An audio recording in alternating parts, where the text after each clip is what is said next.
नमस्कार, मैं हूं आशीष चित्रांशी और आप देख रहे हैं the news launcher. Gyanesh Kumar के आयोग के फर्जीवाड़े एक के बाद एक वर्ल्ड रिकॉर्ड कायम कर रहे हैं। जवाबदेही कहीं भी नजर नहीं आ रही है। सुप्रीम कोर्ट में भी जो सवाल खड़े हो रहे हैं, उस पर भी वही कई पन्नों का 200, 250, 300 पन्नों का एफिडेविट आ जाता है कि ये हम दे ही नहीं सकते। दरअसल ये संवैधानिक संस्थाएं तानाशाही रवैये पर उतारू हो गई। ऐसे में ज्ञानेश कुमार और चुनाव आयोग को पकड़ने का आखिर कोई विकल्प है क्या? कोई ऑप्शन है क्या?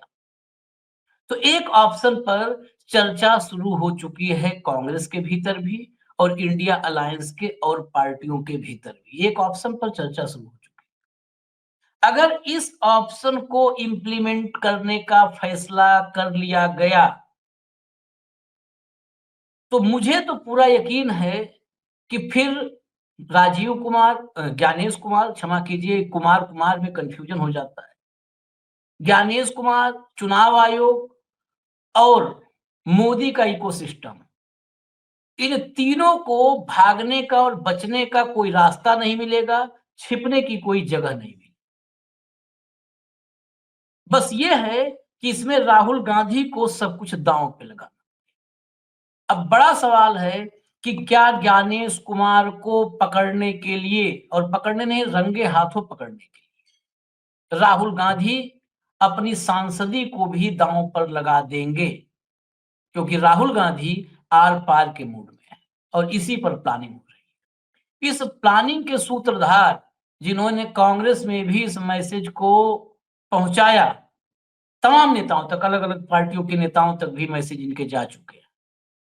तो इसके सूत्रधार जो हैं वो हमारे साथ हैं, चौधरी पुष्पेंद्र सिंह। जोड़ लीजिए फटाफट। पुष्पेंद्र भाई, स्वागत है आपका। सीधा सवाल, धन्यवाद धन्यवाद। पहले सीधा सीधा सीधा सवाल बिल्कुल करते हैं। आपने पिछले कई दिनों से, हमारी आपकी बातचीत भी होती रही, लगातार आप एफिडेविट वाले मसले पर काम कर रहे थे और एफिडेविट वाले मसले पर काम करते करते ये नया प्लान आपने जनरेट कर दिया, वो कांग्रेस के भीतर तक पहुंच गया प्लान। क्या रिसर्च में, ये एफिडेविट वाले रिसर्च में आपको क्या क्या मिला? उसमें क्या तथ्य ऐसे मिले जिसकी वजह से इस तरफ आपका ध्यान गया? और फिर इस प्लान को आपने अमली जामा पहनाने के लिए क्या क्या सुझाव दिया? देखिए आशीष जी, जो राहुल गांधी ने 3-4 दिन पहले इंदिरा भवन, जो कांग्रेस का मुख्यालय है दिल्ली में, वहां पर एक प्रेस कॉन्फ्रेंस के माध्यम से ये बात उजागर की कि लोकसभा की एक सीट पर, जो बेंगलोर रूरल या साउथ कौन सी है, उस हम्म, पर जो है एक विधानसभा में ही लगभग 1 लाख से ज्यादा फर्जी हम्म, वोट जोड़े गए। ये बात हम्म, उन्होंने मुख्य रूप से रखी हम्म, और इसका खुलासा उन्होंने जो है प्रेस कॉन्फ्रेंस के माध्यम से पत्रकारों के सामने किया, उनके प्रश्नों के उन्होंने जवाब दिए। उसके बाद शाम को ही, उसी दिन शाम को, इंडिया गठबंधन की एक बैठक में तमाम नेताओं को बुला करके भी उन्होंने उस प्रेजेंटेशन को जो है उनके सामने रखा। और तीसरा, अगले दिन बेंगलोर में जाकर के भी उन्होंने एक रैली में इन सारी बातों का बहुत विस्तार पूर्वक से खुलासा किया कि किस प्रकार से चुनाव आयोग, जो कि केंद्रीय चुनाव आयोग उर्फ केचुआ, वो वास्तव में भाजपा का केचुआ बनके भाजपा की मदद कर रहा है और भाजपा को हारे हुए चुनावों को भी जिताने का काम कर रहा है। और किस प्रकार से मोदी और मोदी सरकार अवैध सरकार है, ये बात जो है देश के सामने आ चुकी।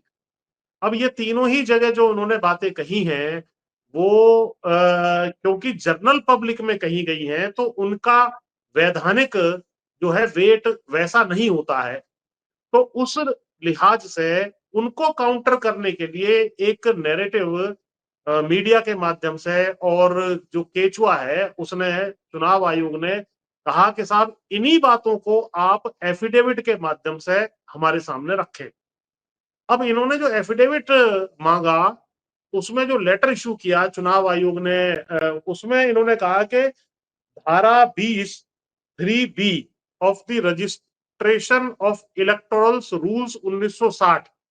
ये पत्र में मैं आपके मोबाइल पर भेज चुका हूं और आप उसको साइड में दिखा भी सकते हैं कि इस धारा के रूल 20 और 3 ब्रैकेट में बी, ये जो पत्र इन्होंने भेजा था उसके अनुसार इन्होंने कहा है, ये बस इसको यहीं रोकिए, ये तो बाद की बात है। एक पत्र मैंने अभी भेजा है कुछ देर पहले, आप उसको थोड़ा देखें जो इन्होंने चुनाव आयोग ने लेटर लिखा है। तो वो चुनाव आयोग ने जो लेटर लिखा है वो ये कहा है कि 20(3)B के अनुसार आप एक एफिडेविट दीजिए और इन्हीं बातों को एफिडेविट के माध्यम से हमें हमारे सामने रखिए। तो हमने ये रूल बुक इनकी निकाली, जो अभी आपने दिखाया था उसको दोबारा से दिखा सकते हैं। अभी जो दिखाया था 12 जो रूल नंबर 12 है उसका ये मैंने किताब निकाली है। तो उसमें लिखा है, हाँ इसको रोकिए, तो ये इसमें लिखा है कि period for lodging claims and objects. अब चुनाव आयोग के अधिकारी अपने ही रूल से बाहर तो जा नहीं सकते। इसमें जैसा कि आपके दर्शक पढ़ सकते हैं कि every claim for the inclusion of a name in the roll and every objection to an entry therein shall be lodged within a period of 30 days of the publication of the roll in draft under rule 10। तो जो draft role आता है उसके 30 दिन के अंदर ही objection मान्य होगा। क्योंकि ड्राफ्ट रोल आ चुका, चुनाव भी हो चुका, कई महीने उसके बाद बीत चुके, तो इस रूल में अगर कोई दे भी दे तो वो इस रूल के तहत उसको खारिज कर दिया जाएगा। ये चुनाव आयोग की चाल है कि पहले इनसे मेहनत करके उसको मंगवाया जाए और फिर कहा जाए कि ये बासी कड़ी आपने दे दी है, इसको हम फेंक रहे हैं। और इसका तोड़ ये था जो इसमें इसी 12 में सेकंड पैराग्राफ में लिखा है कि चुनाव आयोग चाहे तो नोटिफिकेशन, जो गजट नोटिफिकेशन होगा उसके माध्यम से टाइम एक्सटेंड कर सकता है। तो ऑब्जेक्शन मांगने से पहले, एफिडेविट मांगने से पहले हमारी ये मांग है और कांग्रेस को भी सुझाव है कि पहले चुनाव आयोग, क्या चुनाव आयोग ने ऐसा गजट नोटिफिकेशन जारी कर दिया है कि साहब वो जो टाइम है हमने एक्सटेंड कर दिया है आपके लिए उस पूरी कॉन्स्टिट्यूएंसी का। इसमें लिखा है provided that the election commission में by notification in the official gazette extend the period in respect of the constituency as a whole all or in respect of any part। यानी चुनाव आयोग नोटिफिकेशन जारी करे कि इस विधानसभा के बारे में ऑब्जेक्शन में आमंत्रित कर रहा हूं, तब जो ऑब्जेक्शन आएंगे वो वैलिड होंगे। तो ये इनका जो अगला पन्ना आप दिखाएंगे जो 17 और 20 वाला है, अगला पन्ना कृपया दिखाइए जी। इसमें जो 17 नंबर रूल है वो क्लियर बताता है, ये मैं आपके दर्शकों के लिए पढ़ के बता रहा हूं, आपकी स्क्रीन पर भी है। Rejection of certain claims and objections, any claim और objection which is not lodged within the period, जो उस पीरियड के दौरान, जो 30 दिन का पीरियड था उसमें नहीं अगर आप कंप्लेंट करते हैं और in the form and manner here in specified shall be rejected by the registration officer, तो वो रिजेक्ट हो जाएगा। तो अब चुनाव आयोग का केंचुए का उस एफिडेविट को मांगने का क्या अर्थ है जो कि रूल 17 के अनुसार अपने आप ही स्वतः रिजेक्ट हो जाएगा। तो ये धांधली कर रहे हैं, टेक्निकल लीगैलिटीज में फंसाने का काम कर रहे हैं। और ये अब आपके स्क्रीन पर आ गया जो 20(3) है, 20(3)B, जिसके तहत इन्होंने मंगाया था, तो वो मैंने येलो से किया है। ये जो इंक्वायरीज, क्लेम्स और ऑब्जेक्शन है, बस इसको यही रोकिए। इसमें क्लियरली बताया है, रूल 3 में लिखा है कि the registration officer may in his discretion require, B में लिखा है require the evidence standard by any person shall be given on oath और administered on oath for the purpose. यानी ये रजिस्ट्रेशन अफसर का एक डिस्क्रिशन है, मैंडेटरी नहीं है ओथ मांगना। और ओथ जो वो मांगेगा वो ओथ, क्योंकि अगर समयबद्ध तरीके से 30 दिन के ना अंदर ना हुई तो वो वैसे रिजेक्ट हो जाएगी। ऐसा हमने ऊपर रूल 17 में और रूल 12 में बता दिया है। तो चुनाव आयोग का ये रूल मांगना ही अवैध है। और ये तो छोटी बात कह रहे हैं एफिडेविट की। तो मैंने जो इसका तोड़ निकाला, जो रिसर्च मैंने की और जो सुझाव मैंने कांग्रेस के कुछ नेताओं को भी भेजा जो राहुल गांधी के आसपास रहते हैं, हमने कहा भाई ये चुनाव आयोग कह रहा है अपने गोदी मीडिया के माध्यम से और खुद अपनी वेबसाइटों पे कि राहुल गांधी एफिडेविट दें। इसको कहते हैं कि राहुल गांधी एक पानी हाथ में उठा करके शपथ लें। हम कह रहे हैं कि हम ये नदी नाले जो आसपास बह रहे हैं इसकी शपथ नहीं लेंगे, हम गंगा जल की शपथ ले लेते हैं। चलिए अब एफिडेविट का भी महाबाप महा एफिडेविट हम कर देते हैं क्योंकि आपका ये एफिडेविट तो बिल्कुल नाकारा है, इलीगल है। आप ही के रूल बता रहे हैं, रूल 12, 17 और 20 पढ़ेंगे तो ये इलीगल माना जाएगा, क्योंकि आपने कोई गजट नोटिफिकेशन टाइम एक्सटेंशन का जारी नहीं किया, उससे पहले एफिडेविट मांगने का कोई अर्थ नहीं है। कौन से सेक्शन में आप उसको एक्सेप्ट करेंगे, ये बात हमने साबित कर दी। तो महा एफिडेविट क्या है? महा एफिडेविट ये है कि 3 जगह चुनाव, इनकी प्रेस कॉन्फ्रेंस हुई, एक इन्होंने विपक्षी नेताओं को कहा, एक बेंगलोर की रैली में कहा, ठीक है, कह दिया। अब राहुल गांधी, मैंने जो सुझाव दिया है और कांग्रेस के बड़े नेताओं को भेजा है, राहुल गांधी ये चैलेंज जो है इनके पाले में डाल दे के साथ इसी प्रेजेंटेशन को जो 1 घंटे की मैंने दी है, मैं ऑन रिकॉर्ड संसद में floor of the house Lok Sabha कहने को तैयार हूं। क्योंकि लोकसभा में जो भी वाक्य बोला जाता है, जो बातें रखी जाती हैं, यदि वो झूठी साबित होती हैं, तो राहुल गांधी की सदस्यता जा सकती है, कानूनी कार्रवाई आप कर सकते हो। अभी तो आप एफिडेविट की बात कर रहे थे, आप तो सदस्यता तक उनकी चली जाए, ऐसा काम जो है हो जाएगा यदि आप सच्चे हैं तो, और राहुल गांधी यदि झूठे हैं तो राहुल गांधी को संसद में इसी प्रेजेंटेशन को रखने की परमिशन स्पीकर के सामने रख देनी चाहिए, मांग रख देनी चाहिए। अब जो है बांस उल्टा हो जाएगा। अब जैसे ही राहुल गांधी कहेंगे कि मैं जो है सबके सामने संसद में ये रखूंगा, इसके 2 असर होंगे। नंबर एक तो वो नेशनल टेलीविजन पर लोकसभा के प्रसारित होगा, पूरे देश में स्वतः चला जाएगा पूरा का पूरा स्पीच, पहला। दूसरा, उसका रिकॉर्ड लिखित में बन जाएगा, जो लोकसभा की प्रोसीडिंग्स के रिकॉर्ड में आने वाले सभी समय के लिए for all times to come जो है छप जाएगा। तीसरा, वो ऑफिशियली एक डॉक्यूमेंट होगा जिसका लीगल मीनिंग होगा, लीगल वेटेज होगा, और उस पर सुप्रीम कोर्ट हो, चाहे स्पीकर हो या चुनाव आयोग हो, उसको संज्ञान लेना ही लेना पड़ेगा।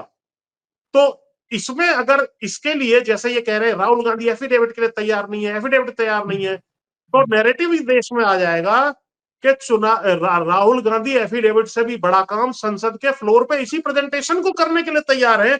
आप तैयार नहीं है कि आप राहुल गांधी से वहां पर बोलने के लिए जिसका असर राहुल गांधी की सदस्यता तक पर पड़ सकता है लोकसभा की, उसके लिए जब राहुल गांधी अपना सर्वोच्च नौछावर करने को तैयार है, तो आप उस बहस के लिए तैयार क्यों नहीं है? ये नैरेटिव इस माध्यम से बन जाएगा, और एफिडेविट के ऊपर, जो नहले के ऊपर दहला और जो है गुलाम के ऊपर बादशाह, यही है कि भैया हम, यानी राहुल गांधी, लोकसभा के फ्लोर पर ये सारा का सारा जो प्रेजेंटेशन था उसको मैं रखने को तैयार हूं। क्या मुझे आप समय देने को तैयार हो, या मैं यो दूध का दूध पानी का पानी हो जाएगा, इनकी कलाई खुल जाएगी इनके दावों की कि एफिडेविट नहीं दे रहे। एफिडेविट से भी बड़ी चीज हम देने को जब तैयार हैं तो आप उसको लीजिए। एफिडेविट तो वैसे भी आपके कानून के अनुसार जब तक गजट नोटिफिकेशन आप टाइम एक्सटेंशन का जारी ना करें, वो मान्य ही नहीं है। रूल से मैंने पढ़ के बता दिया। तो इस लाइन पर कांग्रेस को चलने की सलाह मैंने दी है।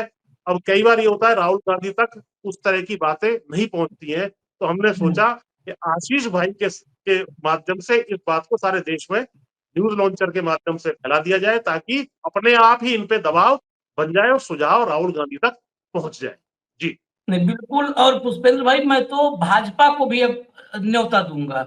भाजपा को न्योता इसलिए कि भाजपा जो अभी एफिडेविट के पीछे छिपी थी, उसको, उसके पास एक मौका है कि राहुल गांधी की संसद सदस्यता वो रद्द करवा दे। तो भाजपा को इनवाइट करना चाहिए कि राहुल गांधी आइए, आप सदन में अपना प्रेजेंटेशन रखिए।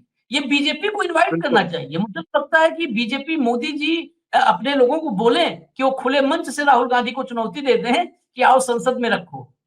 ये बहुत अच्छा मौका है जी ना। हालांकि मुझे उम्मीद बिल्कुल नहीं है, 56 इंच की छाती में इतनी हिम्मत नहीं है। वो तो हमेशा भगने का और बचने का रास्ता ढूंढते हैं। लेकिन फिर भी भाजपा के लोगों से निवेदन है कि राहुल गांधी को आप लोग इनवाइट करिए, और ओम बिरला जी से निवेदन करिए सत्ता पक्ष की तरफ से कि जो जो आरोप हैं राहुल गांधी के, वो आरोप ये सदन के भीतर लगाएं और बाकायदे प्रेजेंटेशन करके दिखाएं। अगर ये हो जाए तो बहुत अच्छा है। राहुल गांधी अगर एक भी उसमें झूठी बात बोलेंगे तो उनके सांसदी पर खतरा होगा, सीधी सी बात। जी खैर, जी जी इससे आगे की कड़ी यहां तक तो अभी शुरुआत थी। ये पूरी प्रक्रिया भी, महाराष्ट्र को भी पुराना जो राहुल गांधी का आर्टिकल था उस पर भी पुष्पेंद्र भाई ने काम किया है, काफी काम किया है। लेकिन चुनावी प्रक्रिया में धांधली पर इन्होंने बड़ा पूरा सीक्वेंस बनाया, पूरा सीक्वेंस। मतदाता सूची बनाए जाने से लेकर के और गिनती होने तक, और गिनती होने तक नहीं, नतीजा घोषित होने तक पूरा सीक्वेंस एक रेडी किया है। जैसे हम लोग जब यूपीएससी का जमाना था, आज वाला पैटर्न भी नहीं था, तो कंटिन्यूटी एंड चेंजेज में पढ़ते थे इतिहास को, history, continuity and changes makes history, एक सीक्वेंस होता था, फ्लो होता था। तो वैसे ही वो पूरा फ्लो चार्ट बना के रखा है पुष्पेंद्र जी ने। जरा बताइए क्या है, क्योंकि ये अभी एक हिस्सा हम चर्चा में ला रहे हैं। मैं चाहता हूं जब एक हिस्सा है तो फिर इस देश को सनद रहे पूरा का पूरा फ्लो चार्ट कि कहां कहां पर बेईमानी, चोरी, फर्जीवाड़ा होता रहा है या हो रहा है या हो सकता है, सारा जरा एक बार रख दी, और फिर महाराष्ट्र पर भी थोड़ी सी टिप्पणी लेंगे। जी जी जी, देखिए आशीष जी, देश में निष्पक्ष चुनाव कराने का free, fair and transparent manner में ये चुनाव आयोग का संवैधानिक कर्तव्य है। और देश के नागरिकों ने संविधान के माध्यम से चुनाव आयोग को ये शक्तियां दी हुई हैं कि आप निष्पक्ष रूप से चुनाव कराइए, ताकि जनता का आदेश उसी व्यक्ति तक पहुंचे, वोट उसकी उसी व्यक्ति तक पहुंचे, उसी पार्टी तक पहुंचे जिसको जनता सत्ता में गवर्निंग के लिए बैठाना चाहती है।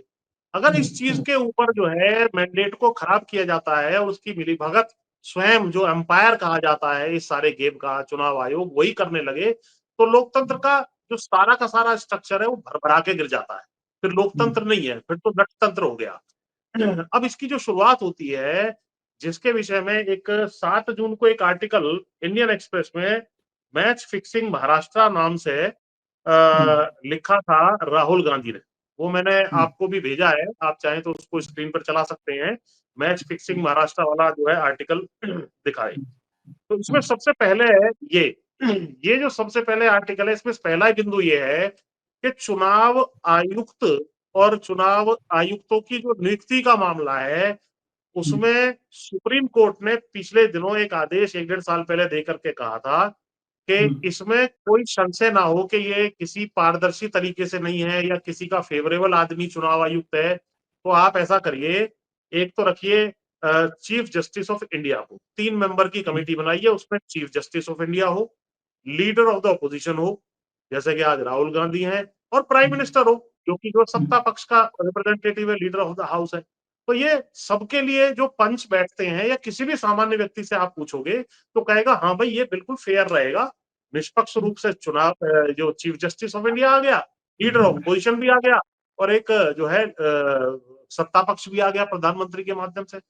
लेकिन इन्होंने क्या किया, इन्होंने ये कहा कि चीफ जस्टिस नहीं होना चाहिए, और उन्होंने कानून पास करके उसको हटा दिया, और प्रधानमंत्री द्वारा अपॉइंटेड एक मंत्री और उसमें डाल दिया। तो आज की तारीख में अमित शाह हैं, प्रधानमंत्री हैं, अमित शाह हैं और राहुल गांधी, ये 3 लोग हैं, यानी कि प्रधानमंत्री, होम मिनिस्टर और लीडर ऑफ अपोजिशन। अब निश्चित रूप से 3 आदमी बैठ करके किसी चीज पे निर्णय लेंगे, तो 2 आदमी जिसके पक्ष में वोट करेंगे या जिसको कहेंगे वही तो अपॉइंटमेंट होगा उसका।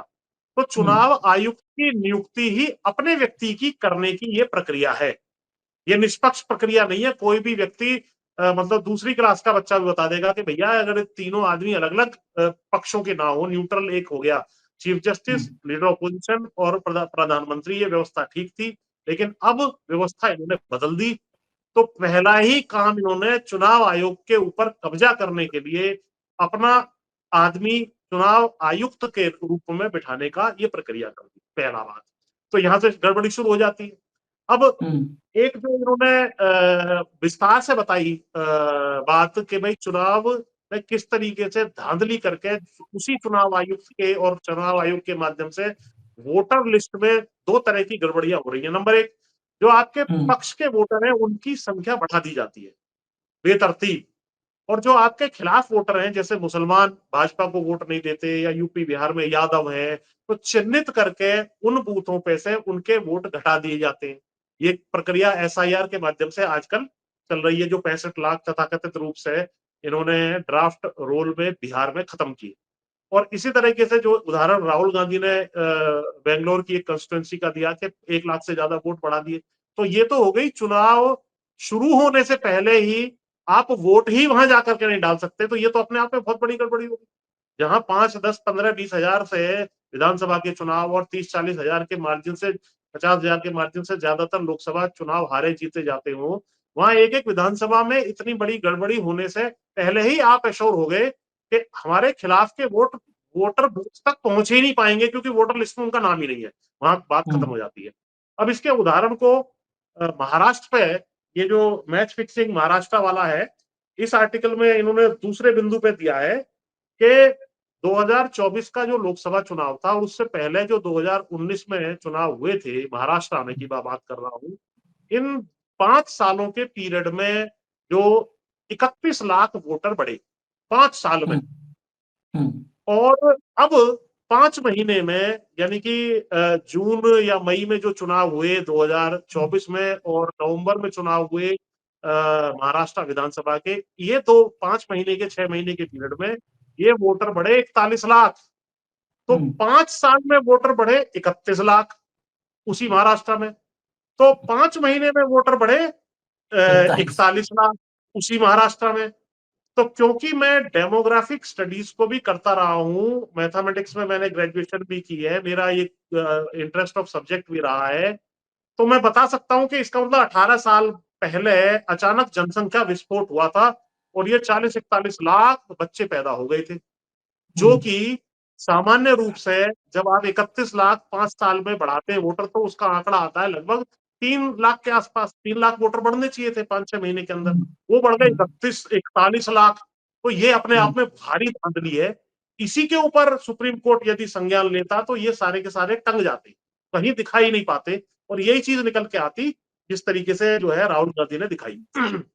अब इसके बाद जो गड़बड़ी है, दूसरा नंबर टेक्निकल गड़बड़ी, 5 बजे का आंकड़ा इन्होंने इस आर्टिकल में दिया है कि 5 बजे तक जो वोटिंग परसेंटेज थी वो थी 58% 2024 में, और बाद में इसको लगभग 7.25% बढ़ा करके 66% कर दिया गया। और इसका कंपैरिजन इन्होंने 2009 के, 2014 के, 2019 के चुनाव में महाराष्ट्र से किया।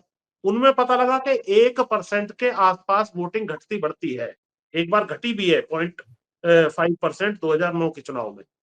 तो ये इससे ये पता लगता है कि 1-1.5% का अंतर 5 बजे के बाद पड़ जाए तो ये सामान्य है, लेकिन 8% का अंतर पड़ जाए वोटिंग परसेंटेज में, ये असामान्य है, ये हो ही नहीं सकता। ये बात इस आर्टिकल से साबित कर दी लिखित में। एक बिंदु इन्होंने और कहा है कि भाई हमने इसी की जांच करने के लिए जब डिमांड की चुनाव आयोग से कि हमें डिजिटल फॉर्मेट में वोटर लिस्ट दे दी जाए, क्योंकि डिजिटल फॉर्मेट में जब वोटर लिस्ट होगी तो उसका मिलान 1-2 पन्ने नहीं है, यहाँ पर लगभग 100 करोड़ वोटर है, उनका मिलान करना आसान होगा अगर आर्टिफिशियल इंटेलिजेंस और कंप्यूटर की मदद से हम डालें कि भाई आशीष चित्रांशी ये वोटर इनका एपिक नंबर है, वोटर कार्ड नंबर है, ये नाम है, ये सन ऑफ है, ये एड्रेस है, तो बताइए, तो आशीष चित्रांशी का देश भर में जहां पर भी वोट होगा वो हमारे सामने आ जाएगा थोड़ी देर में ही। लेकिन अगर मैं 100 करोड़ वोटों का गट्ठर, जो एक गट्ठर ही 7.5 फुट ऊंचा था, 7 फुट ऊंचा, 3 गट्ठर थे 300 किलो के, राहुल गांधी ने जो प्रेजेंटेशन में फोटो दिखाई, ऐसे आपके सामने रख दूं, तो आप एक विधानसभा का छोड़िए, एक मोहल्ले में आपने अपना नाम रिपीट हुआ है कि नहीं हुआ, गलत चढ़ा है कि नहीं चढ़ा, ढूंढ ही नहीं सकते, कोई भी व्यक्ति नहीं ढूंढ सकता, संभव ही नहीं है, असंभव है टेक्निकली। तो इन्होंने कहा था भाई हमें वोटर लिस्ट दे दीजिए आप इलेक्ट्रॉनिक फॉर्मेट में, इन्होंने कहा नहीं, voter list machine readable electronic format में नहीं देंगे। क्यों नहीं दोगे भाई? भाई ये संपत्ति आपकी संपत्ति नहीं है, ये voter list political parties, national parties का मांगने का अधिकार है, सामान्य आदमी को चेक करने का अधिकार है। और अभी भी बाद में जब वोटर लिस्ट की बात आई और इन्होंने धांधली सामने रखी, तो आपने देखा होगा कि लोगों ने 3-3, 4-4 वोटरों की जांच करके स्वतः और चुनाव आयोग के ट्विटर हैंडल के ऊपर ही उसके स्क्रीनशॉट डाल दिए, तो इन्होंने तत्काल 3-4 राज्यों की वोटर लिस्ट को और वो जो सारा सारा वेबसाइट थी चुनाव आयोग की, उसको डाउन कर दिया। ये अपने आप में चोरी का जो है एक तरीके से इन्होंने उसको साबित कर दिया कि भैया वाकई चोरी हो रही थी। इससे पहले कि जनता और बड़ी बड़ी चोरियों को पकड़े, हमने वोटर लिस्ट ही डाउन कर दी, हमने दिखाना ही बंद कर दिया आपको रिजल्ट। इसके बाद इन्होंने ये कहा कि 5 बजे की, जो 5 बजे के बाद आपने कहा 8% वोटिंग बढ़ गई, तो हम देखना चाहते हैं, हमें वीडियोग्राफी जारी कर दो। हम देख लेंगे कि कितने लोग जो है उसमें आए गए। उसमें भी इन्होंने बड़ी बड़ी धांधली की। इन्होंने कहा नहीं, हाईकोर्ट का एक आदेश था पंजाब और हरियाणा हाईकोर्ट का इसी विषय में कि वोटर वीडियो रिकॉर्डिंग जारी की जाए जो चुनाव होने के बाद की। तो उसमें आदेश हाईकोर्ट का है कि साहब जारी कर दो, तो इन्होंने कहा नहीं, उसको जारी नहीं करेंगे। रूल बदल दिया कि 45 दिन बाद हम रिकॉर्डिंग ही नहीं रखेंगे, उसको नष्ट कर देंगे। इसका मतलब ये और आपकी चोरी है जिसको आप छुपाना चाहते हैं। अगर आप फ्री एंड फेयर ट्रांसपेरेंट होते तो आप कहते कि साहब चुनाव लिस्ट 2024 की नहीं, 2014 तक की, 2004 तक की जितनी चाहिए उतनी लो, रिकॉर्डिंग जितनी है उतनी लो, बताओ हमारी कहाँ गलती है। और जो आपने बात उठाई है हम इसका तुरंत संज्ञान लेते हैं। जो जिस भी व्यक्ति ने ये 1 लाख वोटर जोड़े हैं उनकी जांच करें, एफआईआर दर्ज करें, और जो भी इसके लिए जिम्मेदार होगा उसके खिलाफ जो है कड़ी से कड़ी सजा देंगे। ये होती है फेयर और ट्रांसपेरेंट वाली बात। आप तो राहुल गांधी से कह रहे हैं शपथ पत्र दो, और शपथ पत्र आप जिस कानून 20(3)(b) के तहत मांग रहे हैं वो अपने आप में वैलिड नहीं है, क्योंकि टाइम उसका निकल चुका है और उसके लिए आपने एक्सटेंड करने के लिए कोई नोटिफिकेशन नहीं दिया है, तो वो भी आपका आर्गुमेंट ध्वस्त हो जाता है। तो ये इनकी है वोटर लिस्ट के टाइम की गड़बड़ियां। और आगे की जो गड़बड़ियां इनकी होती हैं वो भी मैंने आपसे जिक्र किया कि भाई अब वोटर लिस्ट अपने मिजाज की बना दी गई, विपक्ष के वोटर काट दिए गए। अब जो है चुनाव घोषित हो गया।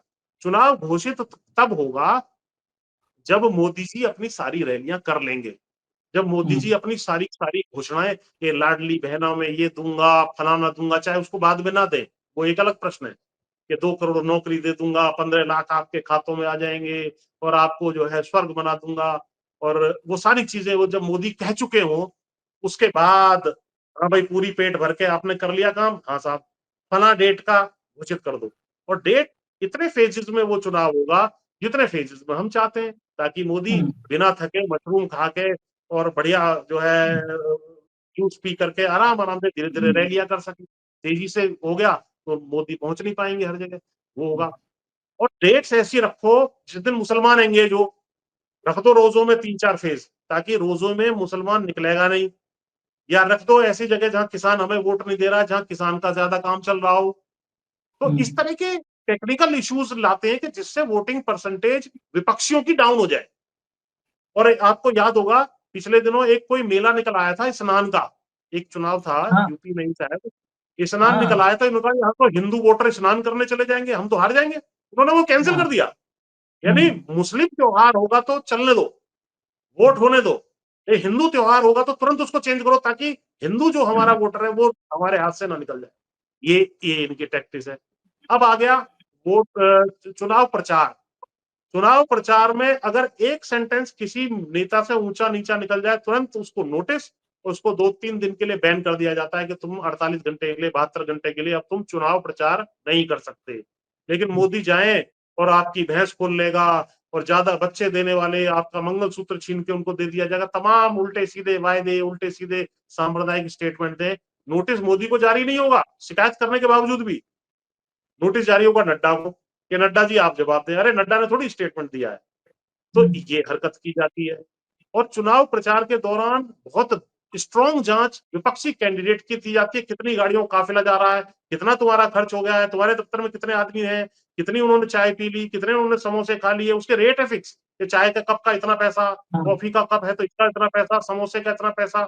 तो बोला उसका हिसाब तुम्हारा एक्सीड हो गया, तुमने खर्चे का हिसाब नहीं दिया। तो उनके ऊपर सारे कानूनों का जो हथौड़ा पड़ना चाहिए वो विपक्षी उसी में इलझता रहता है, चुनावी रैलियां कम करता है और हिसाब किताब में रह जाता है, प्रचार उसका कम हो पाता है इस चक्कर में, या वो डर डर के प्रचार करता है। और इनकी 100 गाड़ियां जा रही हो तब भी माफ है, 5 बजे का समय, 10 बजे का समय लाउड स्पीकर का वो भी माफ है, वीडियोग्राफी इनकी कोई करता ही नहीं है, तलाशी इनकी कोई लेता ही नहीं है, कौन कितने पैसे लेकर के जा रहा है, अगर उसमें भाजपा का झंडा है तो उसको नहीं देखेंगे। ये चुनाव प्रक्रिया के दौरान की गड़बड़ियां। अब आते हैं चुनावी दिन। जिस दिन चुनाव होगा उस दिन पहले ही इंस्ट्रक्शन होती है कि भैया ये बूथ है, इस पे 1000 वोट हैं, इसमें से 800 वोट मुसलमानों के हैं, तो यहाँ पर सख्ती रखनी है बहुत ज्यादा। दिखाइए वोटर कार्ड में तुम्हारी शक्ल नहीं मिल रही है, तुम जरा ऊपर करिए ये बुर्का, और ये नहीं चलेगा, वोटर कार्ड गलत है, फर्जी है, नाम नहीं है, जाइए दूसरा लेकर के आइए कुछ आईडी। वो बेचारा घर जाएगा, फिर शायद बुजुर्ग होगा तो आएगा ही नहीं वापस। तो वोटर जो है उसका टर्नआउट कम कर दिया जाता है। चलो यहां तक भी बच गए। फिर वोटिंग हो गई, वोटिंग के बाद मशीन रखी गई। आजकल आपने देखा होगा कि मशीनों के बदलने का भी सिस्टम है। इसी वजह से विपक्ष के काफी कार्यकर्ता टेंट लगा के 1-1.5 महीने तक वहीं पड़े रहते हैं बेचारे, जब तक वोटिंग का, मान लो पहले चरण में वोटिंग हो गई और 60 दिन बाद काउंटिंग है, तो वो वहीं पड़ा रहेगा। ठीक है, ये भी एक तमाशा। और अब तो ये भी हो गया कि उस स्ट्रांग रूम के अंदर जो वीडियो कैमरा होता है, उसकी भी कभी भी फ्यूज हो जाता है कि साहब ये तो वो खराब बंद हो गया होने था बीच लगा।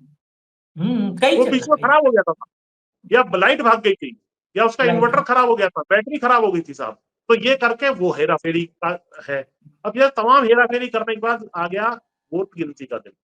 वोट गिनती के दिन जो एजेंट बनाए जाते हैं, उसमें मुख्य रूप से जो 3-4 नेशनल पार्टीज होती हैं, उनके तो हर एक काउंटिंग सेंटर पे और हर एक स्टेशन पे रहते हैं। लेकिन जो निर्दलीय नीचे होते हैं, जो 10वें नंबर पे 50 वोट, कहीं 30 वोट, कहीं 500 वोट, कहीं 1000 वोट, 5000 वोट वाले हैं, उनका कोई वोटिंग एजेंट नहीं होता। वो 5वें 7वें राउंड बाद खुद प्रत्याशी भी वो छोड़ छाड़ करके चला जाता है, बोला हार तो रहे हैं, अब यहाँ क्या पड़े रहेंगे रात तक, तो वो चल देता। तो उसकी वोट्स को, क्योंकि ऊपर के 2-3 वोट्स की तो संख्या सब लोग एजेंट भी नोट करते हैं, बाकी का कोई खास नोट नहीं करता। तो मैंने सारी प्रक्रिया बहुत नजदीक से देखी है। तो वो लोग उसकी वोट्स को वहां जोड़ सकते हैं अपने टेबुलेशन फॉर्म में। इनको पता ही नहीं लगेगा कि टेबुलेशन में नीचे निर्दलीय जिसकी 50 वोट थी, वो मेरे दूसरे के खाते में जुड़ गई, 5000 वोट उसके में चली गई। ये एक गड़बड़ी है। इसके अलावा पोस्टल बैलेट में बहुत बड़ी गड़बड़ी है। पोस्टल बैलेट में किसने किसको वोट दी, किसी को पता ही नहीं है। वो अचानक पोस्टल बैलेट आके खुलेगा, उसमें भी गड़बड़ी ये करते हैं। पहले ये प्रावधान था पोस्टल बैलेट पहले खुलना है, ताकि बाद की वोटिंग को प्रभावित ना कर सके। अब ये फालतू वोटिंग बैलेट रखते हैं अपने पास। मान लो 5000 की लीड है, तो 10,000 पोस्टल बैलेट घुसेड़ देंगे कि वो 10,000 वोट हमारे फेवर की। ये एक गड़बड़ी है। उनसे भी कैंडिडेट यदि बच गया और उनको लगा यार ये तो हारना नहीं चाहिए, जैसे मोदी थे वाराणसी में, कई राउंड तक वो पीछे रहे, तो इन्होंने वोटिंग जो है बंद करवा दी या डिले करवा दी, या वेबसाइट पर उसका प्रचारित करना हर राउंड के बाद जो अपडेशन होती है वो बंद कर देते हैं। तो फिर अचानक 1.5 लाख से जो है मोदी जीत गए साहब। या जैसा बिहार चुनाव में किया गया था, जो 10-12 सीटों से ही इनका पक्ष और विपक्ष का अंतर था, तो 10-12 बजे तक रात को खींचा उसको, कई सीटों का, जबकि 4-5 घंटे में ज्यादा से ज्यादा विधानसभा के रिजल्ट आ जाते हैं नॉर्मल वोटिंग अदर। वो तो के साथ जुट गया, उसको चला दिया। अच्छा, वोटिंग के दौरान एक चीज और करते हैं, जहां विपक्ष की ज्यादा वोट हो, उस मशीन को खराब कर देने का भी एक नाटक कर देते हैं कि मशीन खराब हो गई साहब। तो 2-3 घंटे के अंदर आदमी थका थका और बैठा हुआ धूप में खड़ा है, कुछ करा है, वो भाग जाता है उसमें से। बोला जब भाग जाएंगे हमारे वाले, तब फिर चालू कर देना इसको। ये भी एक टैक्टिस है। तो चुनाव आयोग के पास तमाम अस्त्र शस्त्र हैं, जिसके माध्यम से ये आराम से 10, 20, 25, 30 हजार वोट अंतर डाल रहे हैं। इसी वजह से आज राहुल गांधी की प्रेजेंटेशन के बाद जो बार बार प्रश्न उठते थे कि देखिए नोटबंदी कर दी लेकिन चुनाव जीत गए, देखिए किसान आंदोलन का कोई असर नहीं हुआ, देखिए बड़े पॉपुलर हैं, विश्व में डंका बज रहा है, इसका जवाब मिल गया कि एंटी इनकम्बेंसी इनको छू करके भी नहीं जा रही थी। उसका कारण ये था कि एंटी इनकम्बेंसी छू के नहीं, इनको कुचल के जा रही थी वास्तव में, कुचल के। लेकिन चुनाव आयोग केंचुए की मदद से ये बचे हुए थे। रिजल्ट कुछ और था, रिजल्ट कुछ और बताया जा रहा था। इस बात को सुनकर के हमने यहाँ 1.5 साल बिताए गाजीपुर बॉर्डर पर किसान आंदोलन में। हमारी आत्मा रोती है कि हम हारे नहीं थे, गद्दारी हमारे साथ की गई, हमने इनको हरा दिया था। जहां 5 सीटें इनकी नहीं आती थी, आप हरियाणा का ले लीजिए, 5 सीटें 6 सीटें आती थी इनकी, 3 बार से बम्पर वोटिंग से मेजोरिटी से जीतते चले जा रहे हैं। महाराष्ट्र का चुनाव बिल्कुल इन्होंने जो है लूट लिया। 4-5 महीने पहले इनकी 18 सीट है, वो भी बेईमानी से होंगी काफी सारी, और फिर जो है एकदम 235, 36, 40 सीटें ये जीत गए और बम्पर मेजोरिटी से आ गए। और चुनाव आयोग एक काम और कर रहा है, जो विपक्षी पार्टियों को तोड़ने में भी इनका सहयोग देता है। उद्धव ठाकरे की पार्टी तोड़ी, पार्टी मूल पार्टी तोड़ने वाले को दे दी, सिंबल भी उसी को दे दिया और इनको लटका दिया। और सुप्रीम कोर्ट भी बैठा बैठा संज्ञान इस बात का नहीं ले रहा कि तेजी से इसका फैसला करो। और यदि कोई व्यक्ति चुनाव का, हाँ, चुनाव का सर्टिफिकेट दे देते हैं, जब इनको लगता है कि सब काम हो लिया, 5-7 हजार की बात है, भीड़ भी खत्म हो गई, रात का अंधेरा हो गया है, फट से चुनाव सर्टिफिकेट दे दिया, चाहे वो 5,000 से पीछे दे दिया रह रहा है कैंडिडेट। एक बार आशीष चित्रांशी को सर्टिफिकेट मिल गया, तो फिर पुष्पेंद्र चौधरी कितना ही पैर पीट ले, कुछ नहीं होगा, फिर मुझे हाई कोर्ट जाना पड़ेगा। और हाई कोर्ट में 5 साल तक लंबित ही रहेगी वो। आज तक मैंने तो कुछ का सुना नहीं है कि किसी की एप्लीकेशन पे कोई व्यक्ति निरस्त हुआ हो। तो ये हमारी जुडिशरी का हाल है। तो सारी व्यवस्था सड़ गल गई है, और यदि अब भी हम लोग नहीं जागे तो ये लोकतंत्र बर्बाद हो जाएगा, देश बर्बाद हो जाएगा। और जनता के हाथ में जो ये ताकत है कि मैं तुझे बदल सकता हूं, इसलिए तू ठीक काम कर, ये जैसे ही उसी व्यक्ति के पास पहुंच गई, जब वोट आपने 44 स्टार थी है चुनाव आयोग के माध्यम से, तो मोदी खुद ही अपने आप को अपॉइंट कर रहा है, तो उसको जनता की हाँ, परवाह क्या है? वो कुछ भी सेल्फ करे, अपॉइंट। वो डरेगा ही नहीं किसी भी निर्णय से। वो नोटबंदी कर दे, किसानों को कुचल दे, महिला पहलवानों को उसके सांसद छेड़ दे, अग्निवीर थोप दे, किसान बैठे बैठे मर जाएं, वो इसलिए इतना अब हमारी आंखें खुली है कि ये इतने ऐसे काम क्यों करते चले गए। उसका एक ही कारण था, इन्हें मालूम था कि एंटी इनकम्बेंसी या वोट जो हमारे खिलाफ डलेगी भी, वो हमारी सत्ता को नहीं हिला सकती है। इसीलिए जो है कोई दिक्कत नहीं ना, ये टिकट काटे, इन्होंने टेनी का टिकट थोड़ी काटा, जिसके लड़के ने लखीमपुर खीरी में किसानों को कुचला। इन्होंने इसका ब्रजभूषण शरण सिंह के लड़के को टिकट दिया।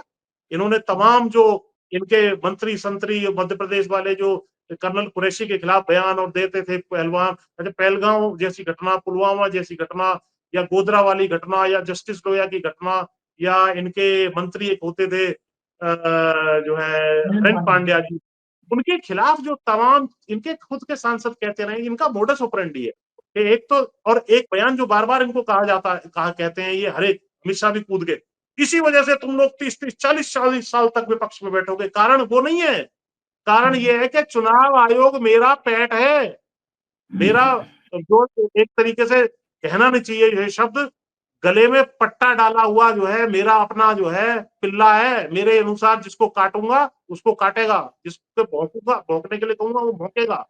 इस वजह से ये सारी चीजें चलती चली जा रही हैं। और ये वास्तविकता ये है आशीष जी के, अगर हमने अभी भी देश ने इसका संज्ञान नहीं लिया तो ये रंगा बिल्ला देश को बर्बाद कर देंगे। आप चेत जाओ, इनको हटा दो, सुप्रीम कोर्ट संज्ञान ले, राष्ट्रपति संज्ञान ले, चुनाव आयोग से हमें कोई आशा नहीं है, और वरना इस देश में क्रांति होगी, जैसा कि बांग्लादेश में हुई, जैसा कि खदेड़ खदेड़ करके भगाया गया, श्रीलंका में भगाया गया और तमाम देश में भगाया गया। मतलब एक ये बात चीज जो है कहूंगा, होनी लग रही। जी 37-38 मिनट हो गए हैं, लेकिन एक बात फिर भी कहूंगा कि बांग्लादेश और श्रीलंका ये न बनने पाए, ये जिम्मेदारी हमारे देश के लोगों की है, वो नहीं बनने जी देना है। ये लोकतंत्र बहुत, ये लोकतंत्र खैरात में नहीं मिला है, ये अर्जित लोकतंत्र है, ये अर्जित किया हुआ लोकतंत्र है, खैराती लोकतंत्र नहीं है। इसको किसी के भी, किसी 2 आदमी 4 आदमी के आ जाने से, मोदी शाह के आ जाने से, ज्ञानेश राजीव के आ जाने से, इस लोकतंत्र को हमको जाया नहीं जाने देना है, इसको नहीं बर्बाद करना है। तो इसलिए जाग जाइए बिल्कुल, और अभी नहीं तो कभी नहीं। एक लाइन सीधी जो आखिर में निष्कर्ष में अभी बोला जो है पुष्पेंद्र भाई ने, उसको ध्यान रखिएगा।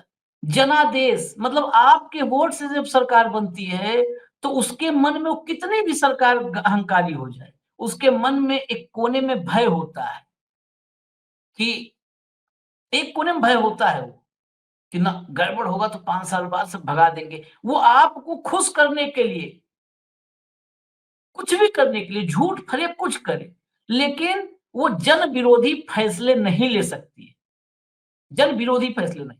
लेकिन जब जनादेश हाईजैक कर लिया जाता है, जब जनता के वोट से नहीं, चुनाव आयोग में बैठे हुए कुछ रबर स्टाम्प की मदद से सरकारें बनती हैं, तो वो जन विरोधी फैसले लेने में भी रत्ती भर संकोच नहीं करती हैं, क्योंकि उन्हें जनता के मन की बात नहीं, यानी उन्हें जन की बात नहीं सुननी होती, उन्हें बस अपने मन की करनी होती है।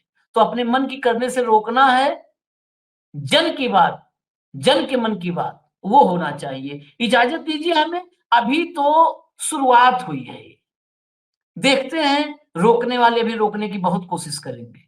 वो चाहे हमारे जैसे पुष्पेंद्र जी जैसे लोग जो इन बातों पर चर्चा कर रहे हैं पब्लिकली देश के सामने, हमें रोकने की कोशिश हो, या अपोजिशन को, राहुल गांधी को रोकने की कोशिश हो, ये करेंगे, वो पक्का करेंगे। लेकिन इन्हीं कोशिशों से, इन्हीं साजिशों से अगर आप पार हो गए, नहीं झुके, तो लोकतंत्र आपका चिरंजीवी हो जाएगा, दीर्घजीवी नहीं, चिरंजीवी हो जाएगा। इतना तय मानिए। धन्यवाद, धन्यवाद पुष्पेंद्र भाई, बहुत बहुत धन्यवाद। नमस्कार। नमस्कार।